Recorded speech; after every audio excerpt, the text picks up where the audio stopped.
week 4 of our class, Test Everything, Social Justice, Critical Theory, and the Gospel. If you have not seen weeks 1 through 3, I would encourage you to go back and watch those on YouTube. Go to the ABC YouTube page, go to playlists, and you'll be able to check in there and you'll see all those classes on there. This is foundational stuff that we're using to build on concepts and ideas. We're going to lay a foundation today for kind of the third premise, and really the first 3 are kind of the major premises of critical theory, critical social justice. As we continue to move that direction, we're going to get to more of an application mode where we're actually having interaction and understanding, okay, what can we as Christians do in this space? But really, again, this is very foundational right now. So we'll get going here. It should be a lot of fun. But as I go, ask questions. I want this to be interactive. I want this to be helpful. I want you to come away with a better understanding of this topic. And it's kind of like I was talking to somebody. It's once you start seeing these things, it's almost like you get a new pair of glasses, and things get a lot clearer. You start to see why things are certain ways in society. So anyway, we'll get started here. So let's just review real quick. So first, 2 premises for critical social justice. Premise 1, individual identity is inseparable from group identity as oppressed versus oppressor. Now, that's a mouthful, but it's important that you understand that concept because fundamentally within this worldview, within this way of looking at things, looking at the problems in the world, you are not an individual with your own agency. You are part of a group, okay? A group that is either oppressed or an oppressor. Premise 2, oppressor groups subjugate oppressed groups through the exercise of hegemonic power. Okay, so these 2 groups are not neutral to each other. They're very clearly in a contradictory relationship towards one another. Now, what is hegemonic power? That's a big word. Well, hegemony refers to the social, cultural, ideological, or economic influence exerted by a dominant group or ideology. Okay, so think. There's all these underlying power structures, and it's not force. It's not, strong-arming a group into something, but there are these controlling mechanisms within society that essentially keep oppressed groups checked and in their place and help oppressor groups. So that's what hegemony is. Antonio Gramsci, I like throwing in some history for all the history buffs out there because I'm a history buff. I love it when I hear history. Antonio Gramsci was an Italian communist back in World War II. He was credited with the concept of cultural hegemony. In this idea, he said, okay, why are capitalistic societies not having communist uprisings? In his view, it was because there was a cultural hegemonic control of ideas and influences and customs and all these different things that kept the poor, oppressed people in check, thinking that capitalism was a good thing. They were just fooled. So that was his idea. Rudi Dutschke, he was a German communist activist. I added him in here because he coined a term that you've probably heard from time to time if you pay attention to the news, but the long march through the institutions. He was very much opposed to Western civilization in general, but he didn't think that the revolution was just going to happen in an instant. He didn't think it was going to be done. He thought it was going to be gradual. So schools, churches, corporations, different institutions were going to gradually become adherents to this idea of critical theory and classical Marxism or different iterations of Marxism. So all of this was essentially last week, and again, we're building on these things. There's no test, okay? And I haven't really provided notes to you for this, but here are just some of the highlights to remember from last week. So if you believe that we are all groups, and there are different groups that are using hegemonic power to control one another, so what? What do we do from there? What's the next step? Well, the next step is premise number 3. The fundamental moral duty, your fundamental moral duty, is freeing groups from oppression. Okay, this is the so what within this movement. And really, premises 1 through 3 are the key ideas here. Premises 4 through 6 we'll get to in coming weeks. But this right here is so important for you to understand. So as you look out across the world and you try to understand what's happening in the world, you need to understand that this is what's motivating a lot of people. This is what's motivating the critical social justice movement. They believe that their fundamental moral duty is freeing oppressed groups from their oppression. It's their purpose in life. It's the highest good they can do. And it's what their life should be all about. So don't take my word for it. Again, I'm big on primary sources. We want to use their words to understand what they're trying to say. This is not Ben Shapiro or Fox News, okay? This is actually the people who believe these things. So we have Suzanne Farr with this quote. This is in her book, Reflections on Liberation. The political times call for a renewed dialogue about and commitment to the politics of liberation. Liberation requires a struggle against discrimination based on race, class, gender, sexual identity, ableism, and age. Now, the response from critical social justice is activism in freeing these groups, right? And you might look at this and say, oh, this is probably written recently, right? This is probably somebody upset at Trump, right? This was written in 1996, okay? This was written during the Clinton presidency. Okay, so this is a long-standing belief within this system. Now, do you think that the current administration has escalated this a little bit? Absolutely, they have, right? Absolutely. So what we see now within politics this has only been heightened, and the caustic political climate has been further amplified by the current administration. So the mission of critical social justice is to identify the oppression. Okay, where's the oppression? We're looking for these underlying power structures within society. Once they see it, they make it visible. Okay, so they bring attention to it. Then they expose the hidden biases that are behind some of the powerful systems that are keeping these things in place. And then they problematize it. Who has heard the word problematize? By show of hands. 1, 2, maybe.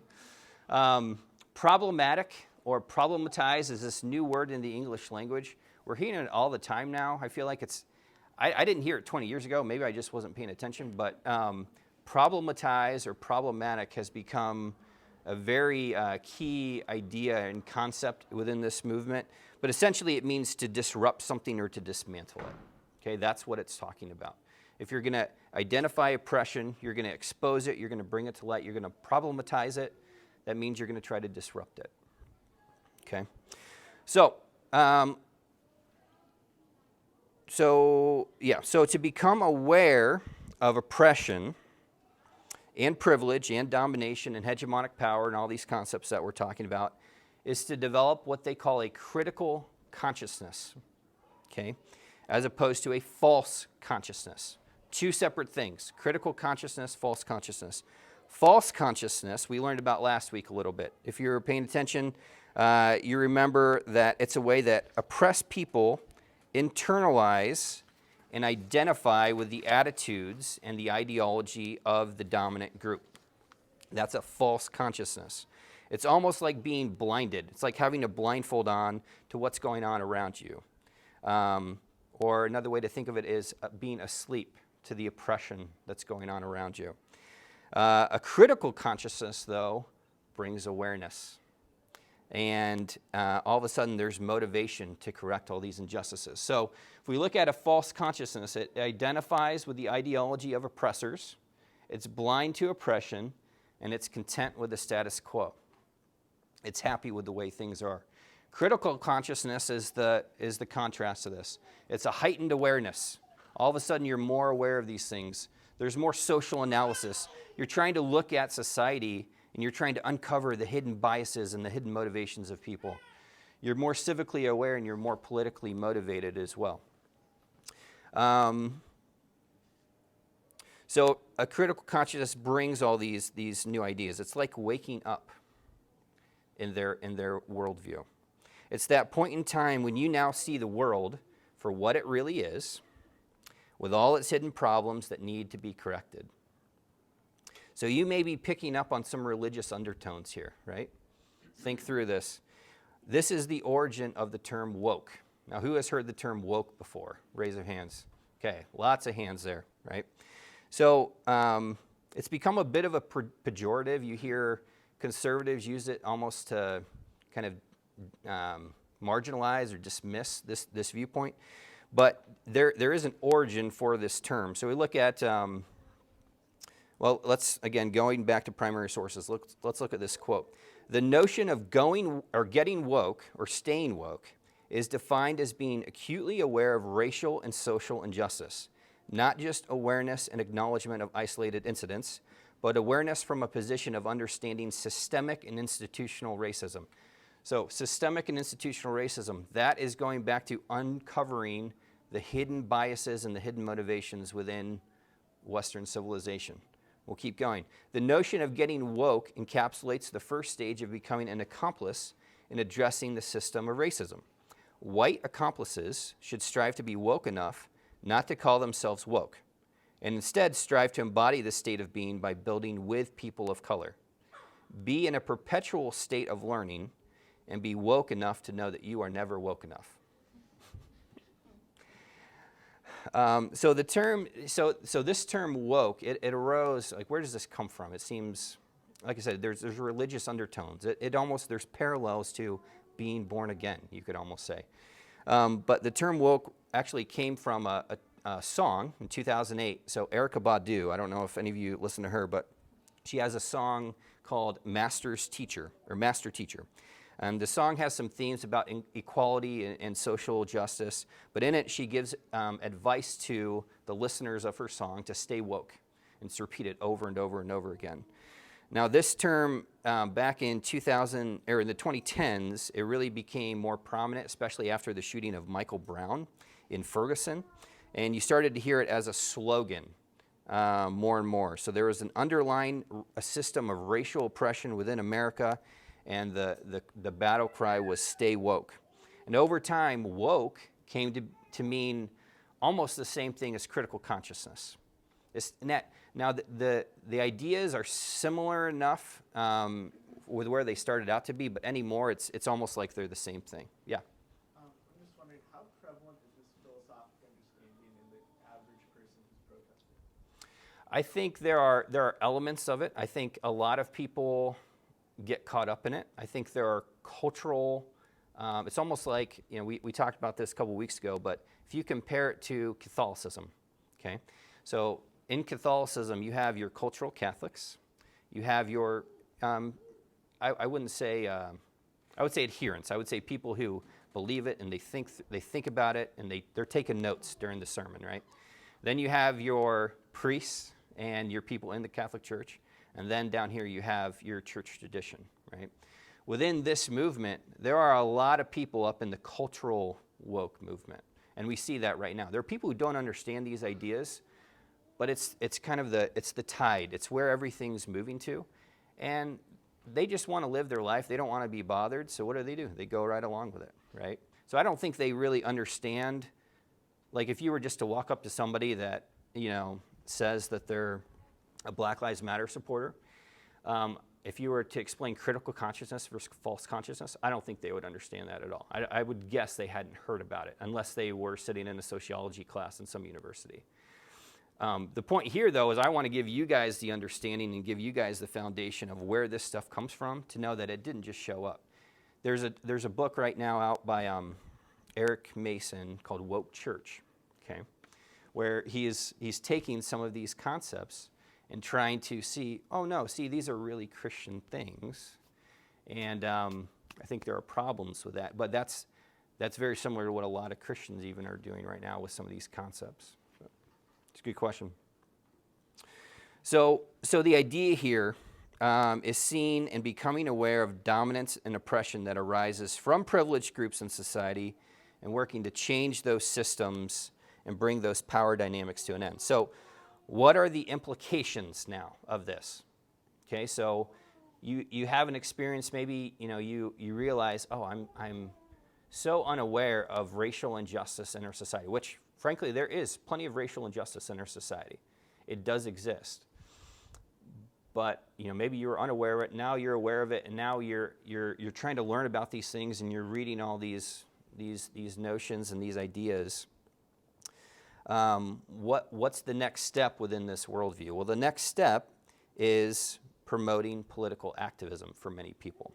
So when it comes to this movement, critical social justice, individual acts or morals, it's very rare for holders of critical social justice to affirm individual acts. Okay? So they don't look at things like having honesty as good morals, or marital fidelity, or kindness, or patience, or self-control. That's not the highest good. The highest good is resisting oppression and uncovering oppression. Now we contrast that to Mark 12:30-31. What are the two greatest commandments? Yeah, love God and love your neighbor as yourself, right?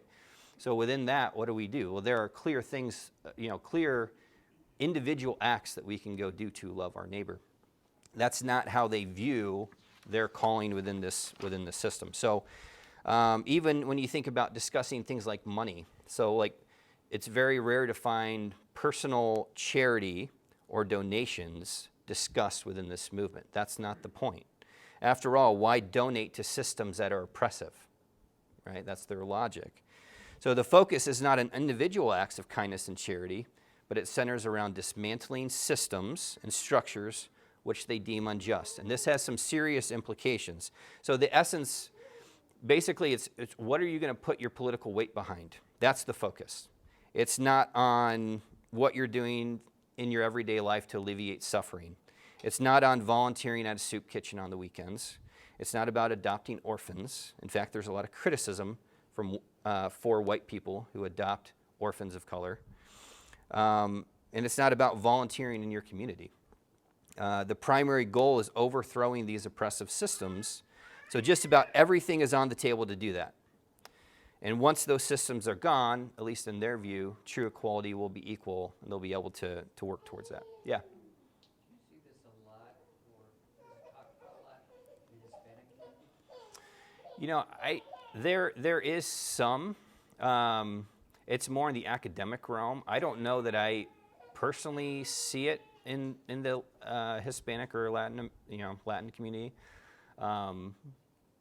Yeah, I mean, I can't think of any authors off the top of my head who would, but I could research that. But there are certain, within the academic world, though, going back to what we talked about last week,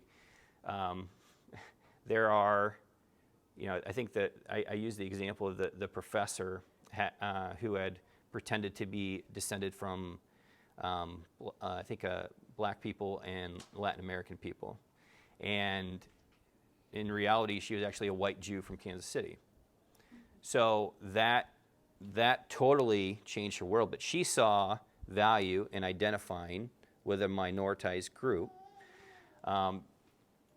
So I'm sure there are probably academics in that realm, but I can't think of any off the top of my head. Yeah. So let's think about this as Christians. So if all the equality was gone from the world right now, if we could snap our fingers and it was gone, and true racism was undone, would there all of a sudden be a perfect system of equality in the world? No. We know that that's not true. We know that as Christians that's false. If we go back to week 1, we talked about some of the fundamental understandings of social justice. Man's default is to sin against each other, right? So if everybody was the exact same color, was the exact same hairstyle, the exact same height and weight, and exact same abilities, we would still find things to fight about, right? Because that is our sin nature. Even if there are temporary improvements in certain areas of society, ultimately, without God's wisdom, it's doomed to failure. Okay, and that's Christian Doctrine 101. The methods that are on the table for political activism here is generally without restraint. So what's an example where liberation outweighs other moral concerns? Let's just look at Antifa for a minute, or the anti-fascist movement. Now, I'm not saying that all advocates of social justice or all who would even self-identify as being a woke individual are the same as this. Please don't hear that. I know there are differences here. But what I'm saying is this group is a logical extension of where these beliefs go. In Antifa, we see a large group of people taking the premises of critical theory and critical social justice to an extreme and sometimes destructive end. So what is Antifa? Well, it's a political protest movement. It's comprising autonomous groups. Now, there is some organization there, but the purpose of these groups is a militant opposition to fascism and other forms of right-wing ideology.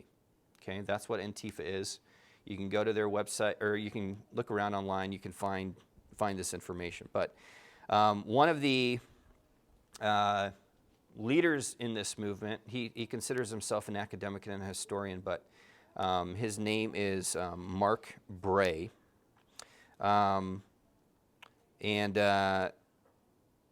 Let's look at this quote. This is an important quote. So, what is Antifa? Antifa is a form of political behavior marked by obsessive preoccupation with community decline, humiliation, or victimhood, and by compensatory cults of unity, energy, and purity, in which a mass-based party of committed nationalist militants working in an easy but effective collaboration with traditional elites, and this is the key part, abandons democratic liberties and pursues with redemptive violence and without ethical or legal restraints goals of internal cleansing and external expansion.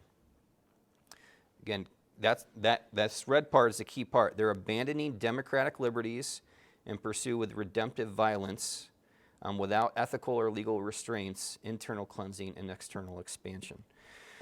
So fascism is a key word here, and we got to understand this because it's kind of a nebulous word, right? What does fascism mean?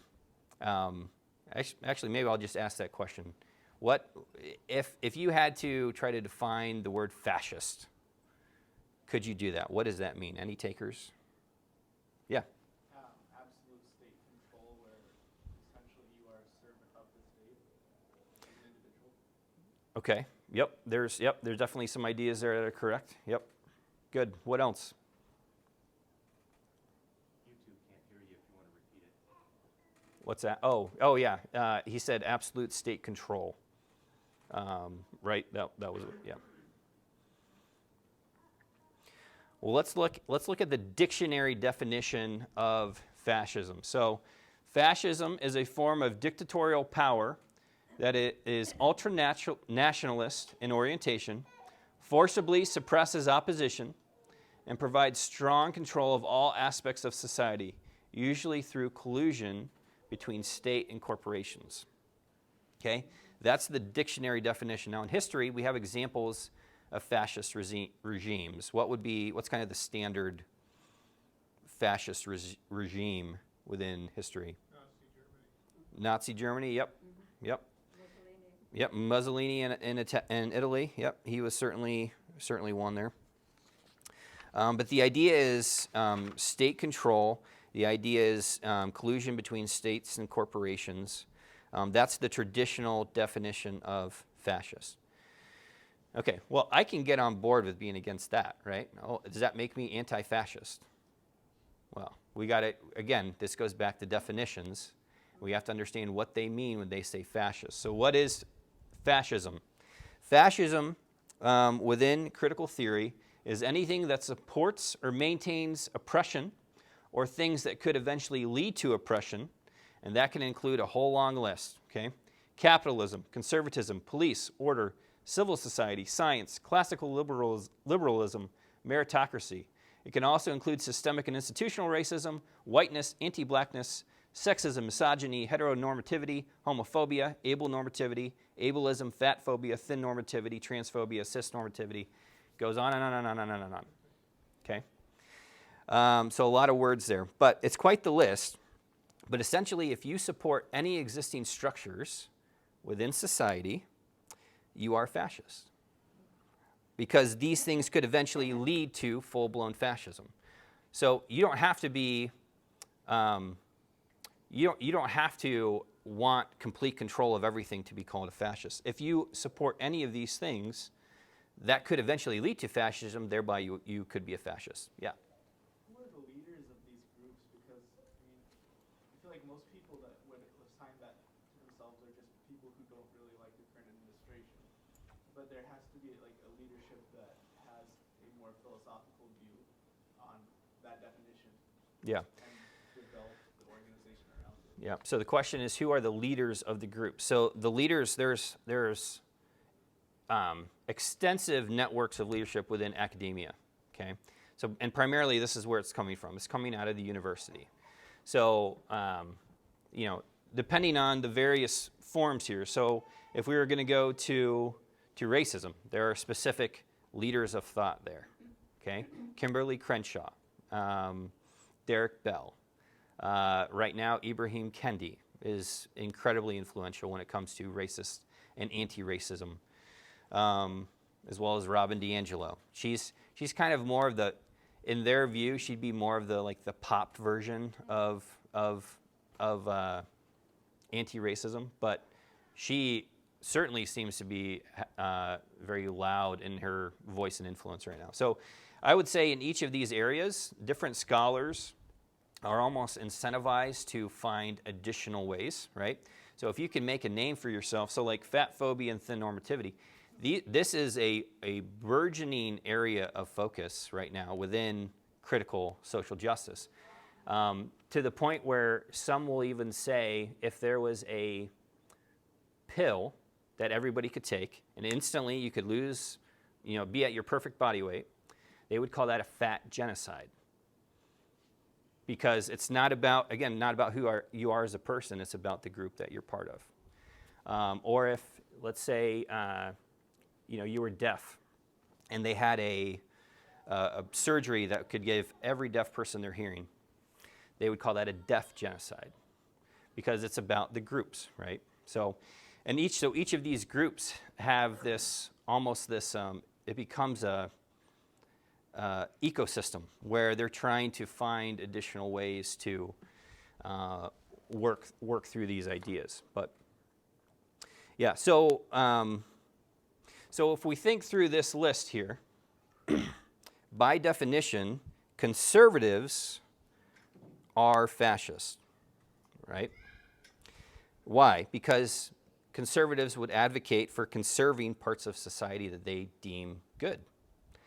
So to be conservative is to have some type of appreciation for the way things have been. Not to say that everything is perfect, right? But there's some sense in which you want to preserve aspects of a society that you think are good. Well, they almost never would see anything about the status quo as being good. The status quo is almost always deemed oppressive within critical social justice. So anything that maintains that status quo is either fascist or their term proto-fascist. It will lead to fascism eventually. So police, for example, are effectively guarantors of orderly and functioning society. They are fascists who need to be overthrown, defunded, and dismantled. Hence the movements that we see today regarding defund the police. So my point here is not to advocate for one political area or another. I don't know your political leanings, but my point is to point out where these things come from. There's a logic to it, and this is where it starts. If your fundamental moral duty is freeing groups from oppression, and you view existing structures within society as oppressive, you're going to want to throw them all out. Okay, and that's where this is coming from. So what are some actions that Antifa are known for?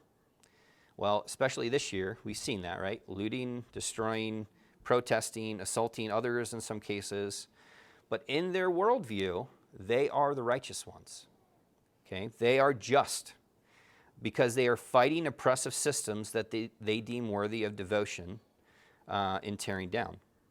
So their personal actions, like violence, are viewed as necessary and right because they're part of that group struggling against oppressive structures.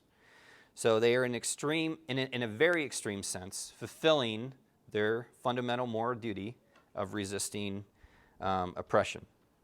So here's a couple other quotes. So this is Mark Bray, by the way. This is, I would say, the leading academic within the anti-fascist movement. In his book, Antifa, the Anti-Fascist Handbook, he writes, the job of the anti-fascists is to make fascists too afraid to act publicly and to act as volunteer targets for their hate and attacks, which might keep them from thinking about burning down the mosque in their neighborhood. Okay. Another quote, this is one I found on an article at thenation.com. The goals of anti-fascism, this is not Mark Bray, by the way, this is a writer named Carrie Luna. The goals of anti-fascism are simple: oppose hate and prevent its spread. If you are opposed to fascism, you are an anti-fascist, and our fight is your fight.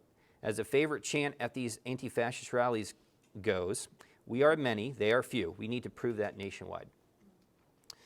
So again, knowing now some of the definitions that we've already talked about, maybe that makes a little bit more sense where they're coming from, right?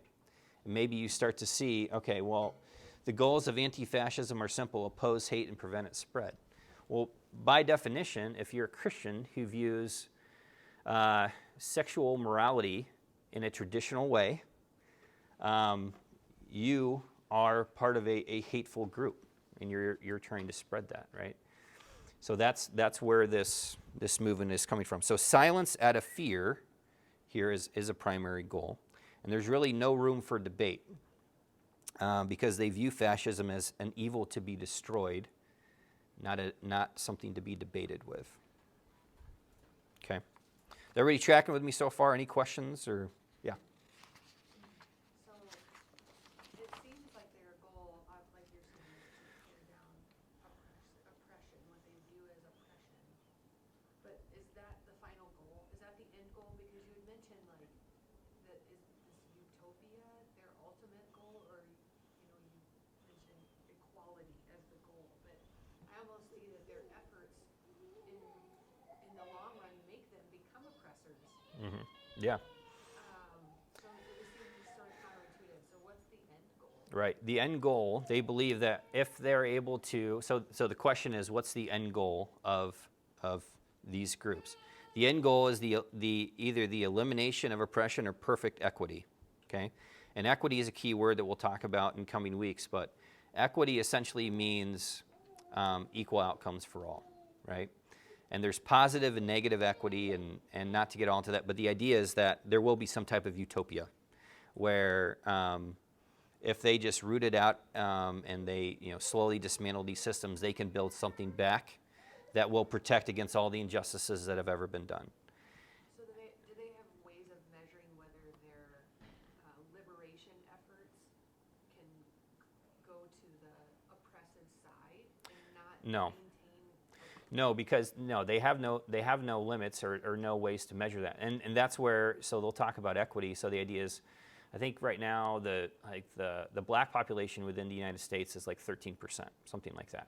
So they would say it's not enough. Then if we were going to do a survey of every CEO of every corporation, 13% of them are African American. That's not enough. Actually, if it were 25%, that would be a good thing. And they would argue that if you work backwards and look backwards at past injustice, that past injustice would give weight to hiring more black CEOs and fewer white CEOs, right? So it does turn into a counter, and I'm using black and white, but you can use any category that they have. It does turn into like a reverse oppression, absolutely. I mean, that's very clear. But they don't view it that way. They view it as, okay, well, this is justice now. Because for so many years, homosexuals or women or trans people or, racial minorities or, even people that would fall into that fat group or disabled people, they've been oppressed. So it's time to undo that completely and actually go the other way. Yeah. Yeah. How do they define hate? Because it seems like if you're not with them, they hate you. Yeah. Like their stated goal is to prevent the spread of hate. Yeah. And yet they use the example of burning down a mosque in the neighborhood. They're preventing that. But what are they doing? They're burning down buildings left and right. Yeah. So how are they not seeing this inconsistency? And is there a definition that supports that? Yeah, yeah. Well, and it goes to the definition of tolerance. and repressive tolerance, which we're going to talk about in a minute, because they view. So the question is, what's their definition of hate? And sometimes we do have to take them at their word, because a lot of these things we almost want to give them credit, like, oh, they can't really mean that. They can't really, like, that's what they mean. That's the logic. Yeah, it is. Like, we have to take them at their word, especially when we're reading primary sources. So, I would say hate and oppression probably are synonymous there, where they see any oppressed group having any advantage or disadvantage from an oppressor group would be some type of hate. It is nebulous though in some cases. So we'll give another example here. So let's look at 2017. There was a Trump rally and a counter protest with Antifa. A member of Antifa, this gentleman down here, snuck through the crowd as two groups of people were talking, one from Antifa, one from the Trump rally. And the gentleman from Antifa, this guy, he pulls out a bike lock on a chain and hits the guy over the head with it. Now, the Trump supporter wasn't doing anything violent. He wasn't threatening. And this video is on YouTube, if you'd like to watch it. You can just search Berkeley footage shows U-Lock beating at rally for Donald Trump. Just search that, you'll find it. But eventually, like even people on the Antifa side were like, dude, chill out. But eventually, this guy was caught. And upon further examination, it was revealed he was actually an assistant professor of ethics at a local university. So the man who teaches students ethics every single day for a living eschewed traditional morals, things like don't hit people on the head with bike locks, for the fundamental duty of resisting oppression and oppressors, like, in his view, Trump supporters at this rally.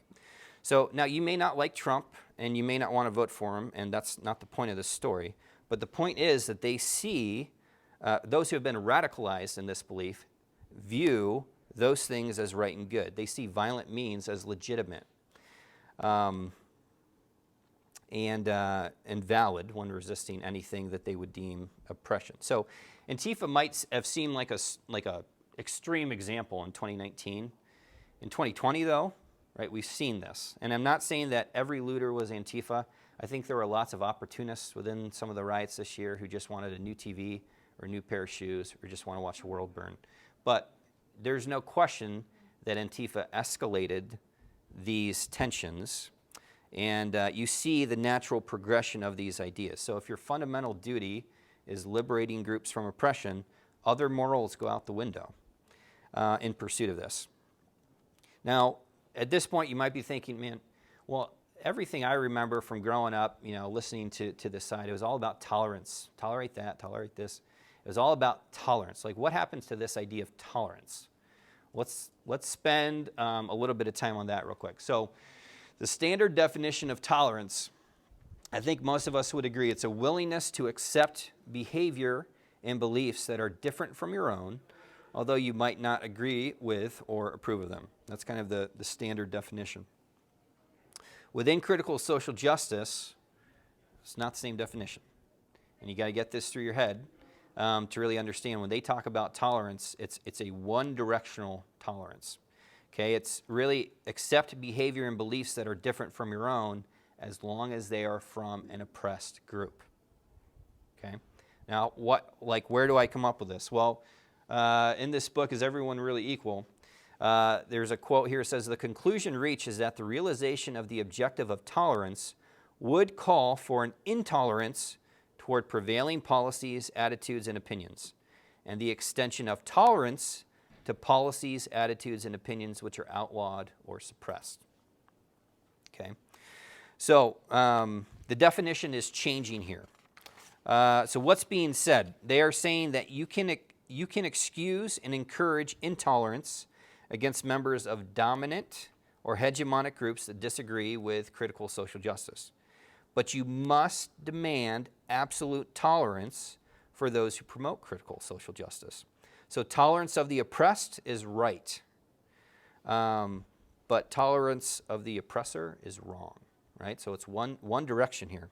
So even microaggressive intolerance against any protective class is utterly unacceptable and enforced vigorously. And this comes from a term called repressive tolerance. So it's the idea that you can't be tolerant, and I won't read this quote because Marcuse is really hard to understand sometimes, but you cannot be tolerant of that which is oppressive. Failing to actively resist oppression is taken to be complicity with oppression. Okay? So again, it's this idea of tolerance is really one way. If you're from an oppressor group, your views are, there's no tolerance for that. From an oppressed group, there should be tolerance from those things. So, so maybe you're asking now, you're thinking, okay, well, Dave, what if a female disagrees with critical social justice's view on feminism, right? What if a black individual disagrees with critical social justice's view of racism? Well, this goes back to the term that I think we mentioned a few weeks ago, internalized oppression. So the idea here is that any minoritized group who doesn't adhere to the critical social justice mentality can be accused of being an unwitting participant or victim of false consciousness, which acts against their own interests. So a woman, so if my wife disagrees with critical social justice's view of feminism, it just means she's bought into the patriarchy and is really acting against her own interests because she's accepted her inferior role in society. So it makes it really hard to argue, right? So even if somebody from an oppressed group disagrees with them, well, they've internalized their oppression. They don't even really understand how oppressed they are. So tolerance really only flows in one direction here, right? Towards oppressed groups. So extreme intolerance can and should flow in the opposite direction, and work is done to eliminate that oppression from society. So a whole lot covered here, but I hope we've traced these ideas, and again, they build on each other. The idea is that the fundamental moral duty within this worldview is freeing groups from oppression. And it really sets up a competing worldview with Christianity. And there can be a lot, I think, that we can, that can cause us to worry. It can cause anxiety when we start to see these things and we're like, oh, this is what they really want. Yeah, they tell us what they want. Critical theory scholars tell us specifically what their goals are. They tell us what they want to accomplish. Take them for their word. But I also don't want to leave you at this moment in a sense of like depression or like, oh my goodness, the world is falling apart at the seams. I want you to look at 1 Peter 5, 6 through 7 here real quick as we try to wrap up. It's a great passage, and one that, if you're feeling anxiety and fear arise within your chest as you think through these things, don't despair. Understand who your God is. Understand that all these different things going on in the world right now that seem just crazy, God hasn't gone anywhere. Nothing is on accident, and he is working his plan. So 1 Peter 5, 6 through 7 says, "Humble yourselves, therefore, under the mighty hand of God, that he may lift you up in due time. Cast all your anxiety on him, for he cares for you," because he cares for you. So as you think through these things, it can cause just, frustration or despair. And guys, we are not called to that as Christians. Even in the face of something like this that really is sweeping through large swaths of American culture and Western civilization, we're not called to despair. We're not called to just, hunker down and hope the rapture happens. That's not what we're called to. We're called to be active. We're called to get out in the world, okay? We're called to humble ourselves in our approach, but cast our cares on him because he cares for us, and we can take great comfort in that. And I do, okay? I have studied way more about this stuff than I really want to. And there are moments that I'll admit that I've been extremely depressed about it because it seems like it's going nowhere good. But I've had to check that within my own heart to say, this isn't what Christ has called me to. This isn't what Christ saved me to, right? When he saved me, he had a plan for my life. And my plan is not to despair and to,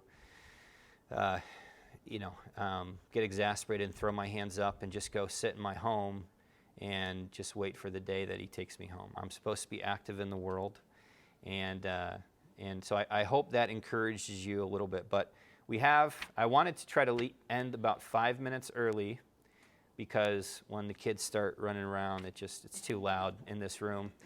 But we have 5 minutes left here for questions. So any questions that came up or anything you're wondering about here as we're talking through this third basic premise of critical theory, critical social justice?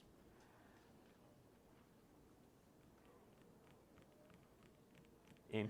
Well, I was just going to say that the whole idea of internalized oppression seems so insulting. Like, for someone to say to me, you just don't know. Like, it's like, you just don't, you can't think for yourself, basically, is what they're saying. Right. You know, you can't have a different opinion. I don't know, that to me, that seems sexist or racist or demeaning to people in those groups. Right. Yeah, absolutely. Because what you see here kind of creep in is just the desire to replace one hegemonic perspective for another. Okay, so if you're going to agree that hegemony is a real thing, and there are underlying things within society that are controlling us, okay, you might want to get rid of that.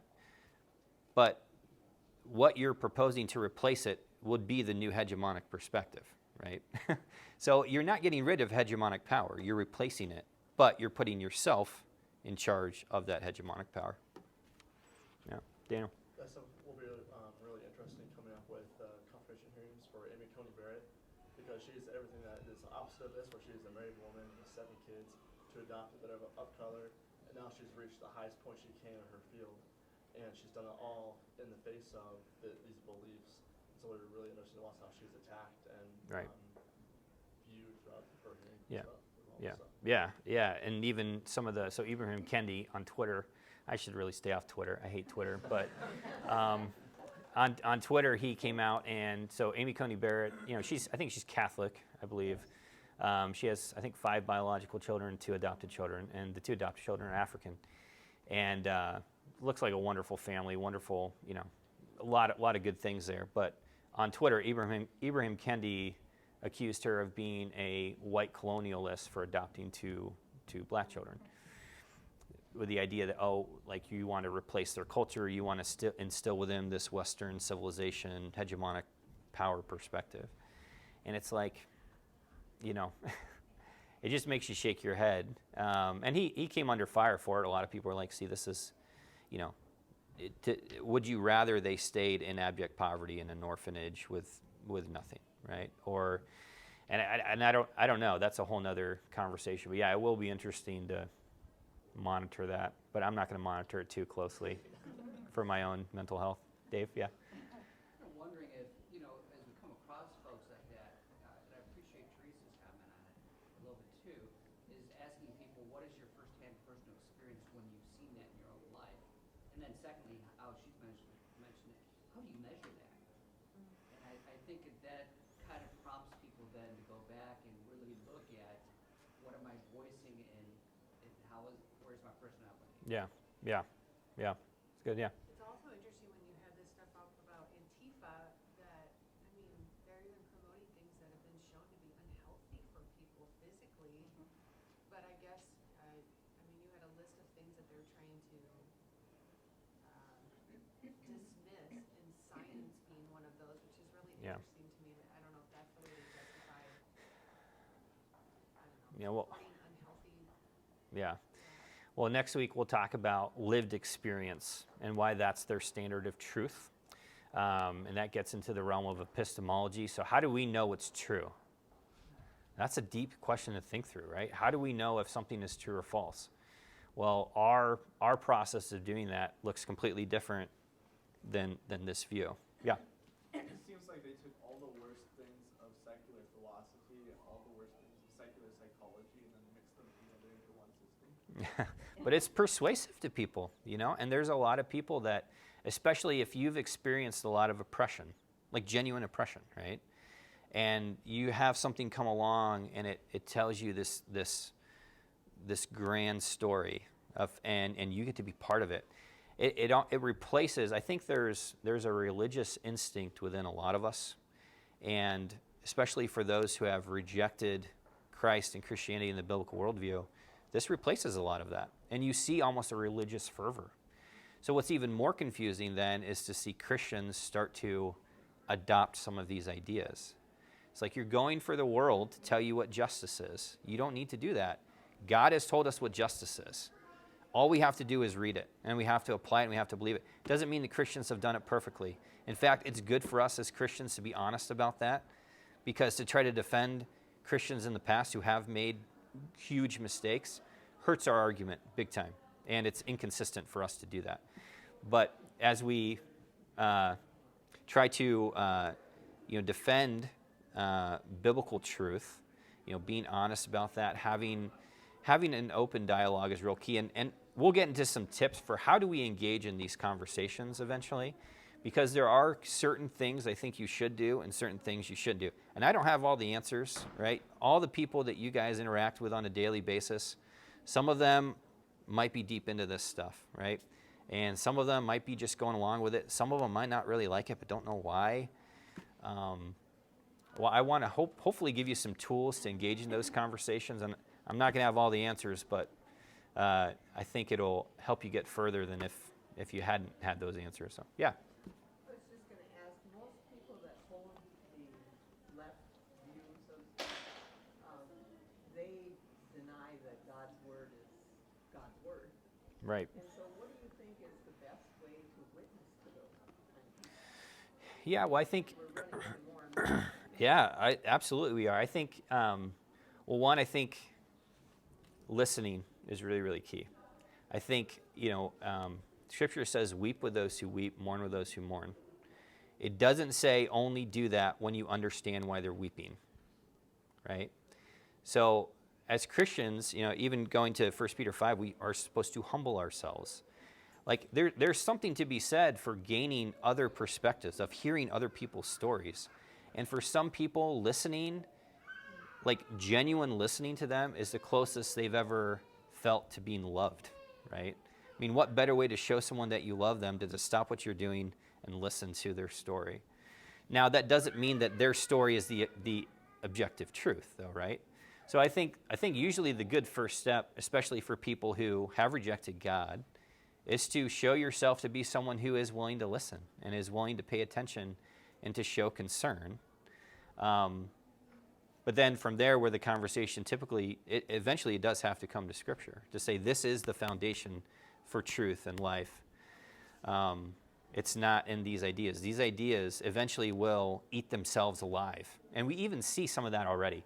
Like the seeds of this worldview's demise are already growing. Like they're already out there. We might not see them in our lifetime, but you see where these things are going eventually. So I think that also should give us as Christians confidence in knowing, hey, we do have the answers.